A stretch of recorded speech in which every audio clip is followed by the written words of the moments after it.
발표인데요. 마지막 발표는 포스트 코로나 시대의 디지털 상권 모델 개발 및 정책입니다. 다음은 중소기업 연구원의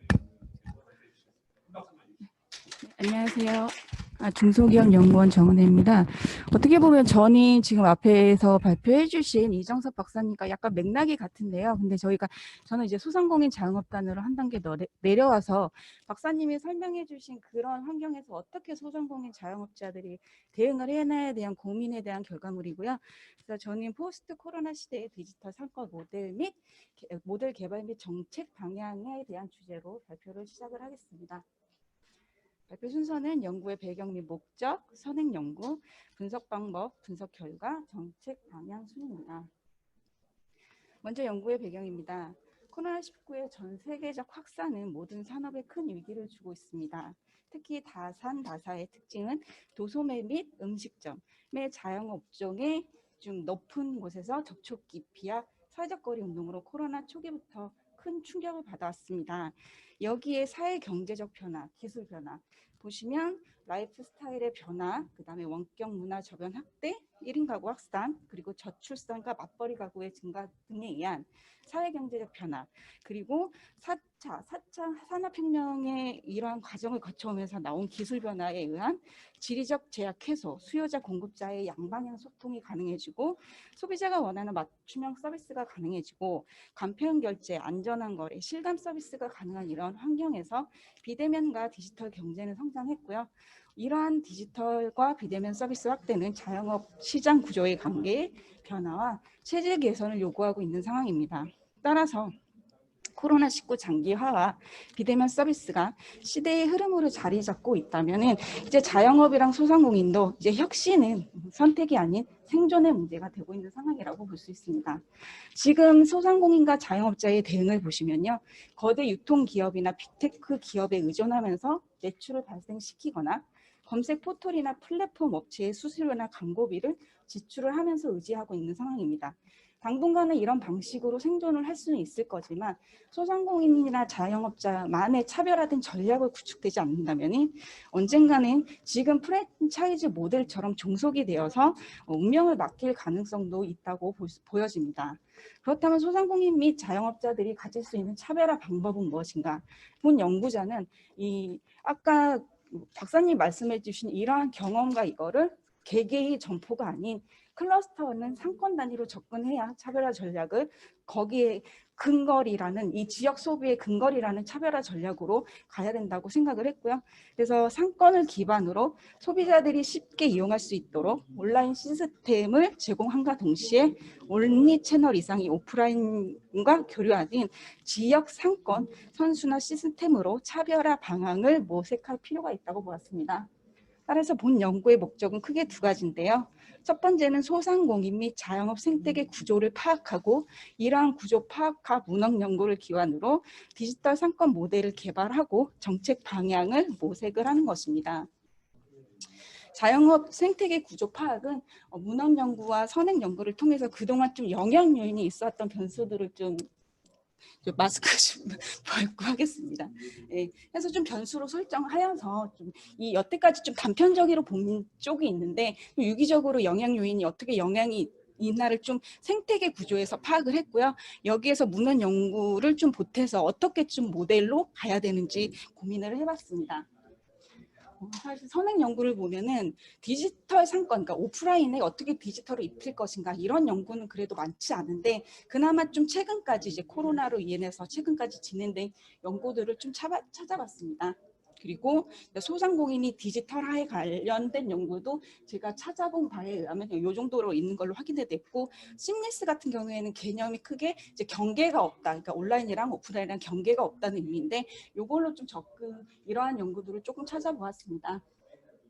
그래서 주요 업종은 1차적이기 때문에 자영업의 비중이 높은 도소매업이랑 그리고 시금업적으로 선정을 했고 분석 기간은 이제 데이터의 한계로 가용 범위가 가능한 2019년부터 1월, 2018년 12개월, 그러니까 12월까지 총 120개월로 선정을 하였습니다. 분석 방법은 경로 분석인데요. 사실은 제가 그 생태계를 확인하기 위해서 요인들을 크게 생태계 경쟁 요인과 그리고 환경 요인, 그리고 결과 요인, 사회적 요인, 거시경제 요인으로 보긴 했는데 이게 여기 유기적으로 연결을 하지만 저의 이제 연구의 주요 포커싱은 이제 서비스 쪽이기 때문에 나머지는 좀 통제 변수로 했고요. 이 부분은 아무래도 이제 정부 쪽에서 사회 안전망으로 좀 접근하는 게 맞다고 보여집니다. 연구 가설은 그래서 대형 소매점과 온라인 쇼핑몰 거래, 프랜차이즈 본사인 경쟁 요인으로 보고 여기에가 자영업 매출액에 경영 환경에 미치는 영향, 그리고 상권의 대리 변수를 지가지수로 설정을 하여서 자영업 매출액에 미치는 영향, 그리고 매출액, 그러니까 성과 요인들이라고 저는 봤고요. 자영업 매출액과 창업률과의 상호 영향 관계를 가설로 설정을 하여서 분석을 진행을 하였습니다. 요거는 이제 그동안 선행 연구를 통해서 제가 설정한 변수들이 영향관계, 뭐 대형 종합 소매점 같은 경우에는 최근까지 오면 부정적 영향과 긍정적 영향이 좀 상쇄되는 교차되는 게 있는데 그럼에도 불구하고 영향은 충분히 확인을 했고요. 그래서 이렇게 근거로 이제 변수를 설정을 하였습니다. 변수 구축은 한국은행, 통계청, 한국행정인허가 데이터, 한국감정원, 공정거래위원회, 한국고용정보원 데이터를 추측을 하여서 가공하고 활용을 하였습니다.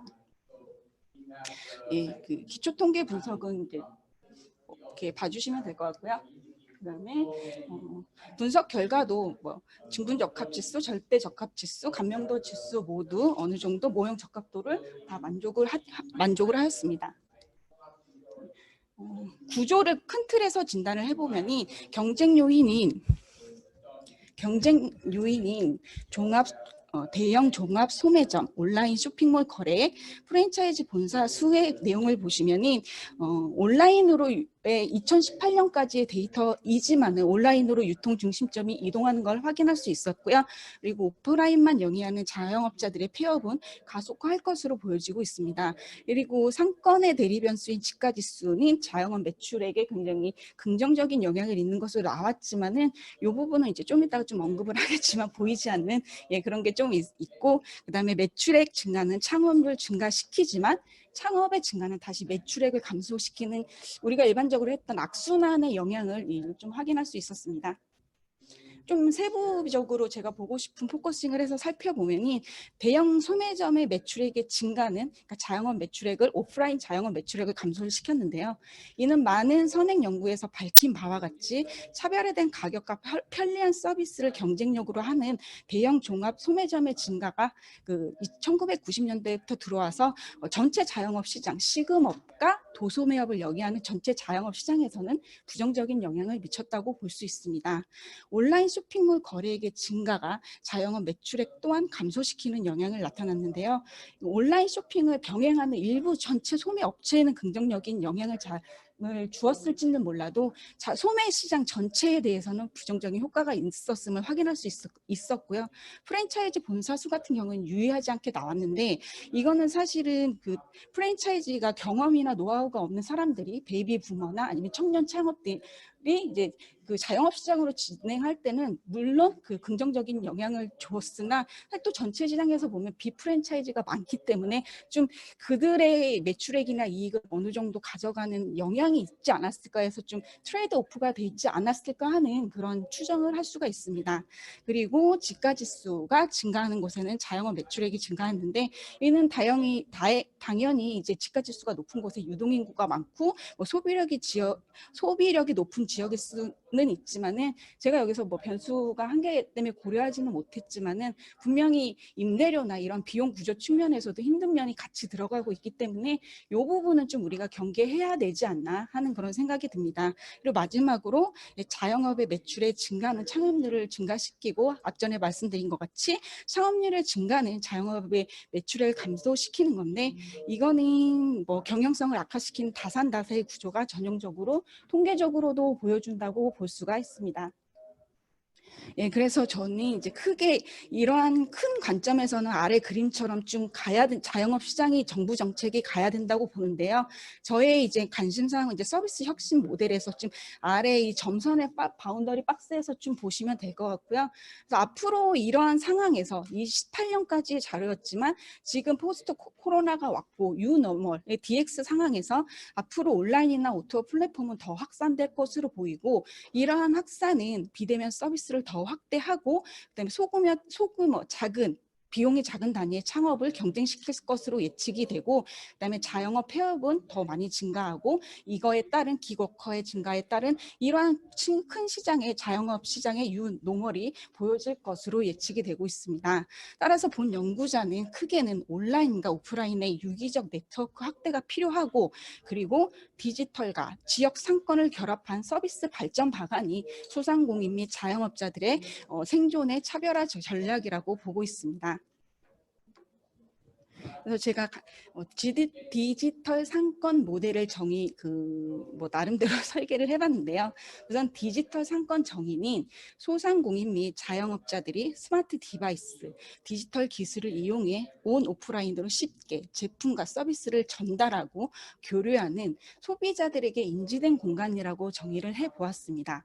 디지털 상권 구성 요소는 우선 오프라인 상권의 구성 요소인 사업자, 소비자, 경쟁자 이거를 서포트하는 입지 구성 요소인 점포 현황, 유동인구, 동선, 교통 현황, 배후 서래, 배후 세력 각종 시설들이 있을 수 있고요. 이 상권에 대한 개념을 온라인으로 옮겨간 플랫폼 구성 요소는 소유자, 공급자, 사업자, 소비자 그리고 이 플랫폼 생태계를 구성하는 하드웨어와 소프트웨어, 서비스를 두 개를 같이 요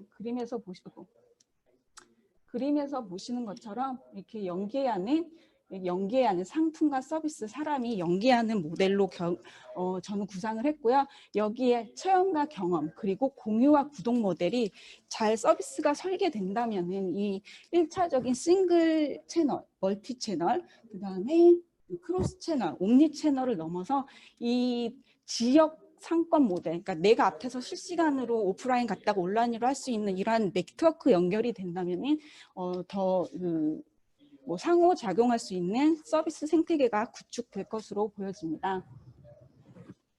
이런 디지털 상권을 실현시키는 정책 방향의 유형을 저는 시스템과 인프라, 관리 및 모니터링, 홍보로 유형화를 해보았습니다. 시스템은 상권 내 상인과 소비자들을 연결해주는 플랫폼이나 솔루션 등이고 인프라는 네트워크를 가능하게 하는 디바이스나 오프라인 시설, 관리 및 모니터는 디지털 상권 네트워크가 유기적으로 돌아갈 수 있게 하는 디지털 매니저나 공공, 상인 등이 있을 수 있고 홍보는 상권을 알릴 수 있는 다양한 수단이라고 볼 수 있습니다. 예시를 구체적으로 들어보면요. 우선은 그 지역 상권을 기반으로 입지나 상권 분석을 통해서 소비자들의 연령대나 경제 구조를 파악해서 어떠한 니즈를 있는지 먼저 파악을 할 필요가 있고요. 이 니즈를 기본으로 이 인프라나 시스템 관리 및 모니터링, 홍보의 내용들을 취사 선택을 하여서 최대한 유기적으로 잘 돌아갈 수 있게 시스템을 만들어야 할 것입니다. 인프라의 예를 보시면 5G나 간편결제 시스템, 스마트 사이니지, NFC, 비콘 등을 통한 모바일 네트워크, 주차 공유 시스템, 라이브 커머스, 배송센터, 콜드체인 시스템, 물류창고, 클릭 앤 콜렉트, 키스앤라이드 등이 있을 수 있고요. 시스템은 다양한 플랫폼 파트너십 지원, 근거리 장보기 및 배송 시스템 구축, 주요 생필품 공유 및 구독 서비스 설계 컨설팅, 다양한 상품 및 서비스 연계 방안, 지역 광고 등을 통한 자생력 강화 방안 모색, 상품 이력 및 주의 성분 확인 시스템, 법 개정을 통한 샵앤샵 대중화, 지역 커뮤니티 네트워크, 교통 네트워크를 통한 방문객 유입 증가 등을 예시로 들었고요. 관리 및 모니터링은 현장형 청년 기술 창업, 디지털 매니저를 통한 온라인 판매 서브 지원, 포스나 CCTV, 쓰레기통 등의 사물 인터넷과 클라우드 정보 기반의 상권 관리 및 지원, 파트너십 플랫폼 모니터링, 특성화 상품 개발에 대한 역량 강화 지원, 빅데이터 분석을 통한 맞춤형 지원 서비스 강화 등이 있습니다. 홍보 방법으로는 AR이나 VR의 사전 경험 및 체험 서비스, 지자체와 협력한 지역 공공 서비스 및 광고 연계 방안, 비콘 기술 등을 통한 위치 기반 쿠폰 및 할인 정보 제공, 설날 추석 등 특별한 날 이벤트 지원 서비스, 라이브 커머스를 통한 판매 촉진 및 판로 개척, 소량 및 묶음 판매를 통한 판매 촉진, 레시피 등을 통한 상권 플랫폼 접근성 향상 등을 예시로 들었고요. 이러한 것 외에 다양한 많은 디지털 디바이스나 시스템이 있을 수 있고요. 각 지역의 특성을 살려서 좀 네트워크가 될 수 있는 잘 설계된 디지털 상권이 된다면 우리도 좀 대형 유통업이나 빅테크 기업에 좀 경쟁력이 어느 정도 갖춰지지 않을까 하는 바람도 있고 그렇게 좀 되었으면 하는 마음으로 발표를 마치겠습니다. 네, 감사합니다. 네, 재밌었네요. 상권이라는 개념을 도입해서 다양한 변수를 종합적으로 고려해서 잘못해서 어떻게 될 수 있을까 제가 좀 토론할 얘기들이 많이 있을 것 같습니다. 그리고 한쯤에 하시니까 5분만 화장실 좀 다녀오시고 5분 뒤에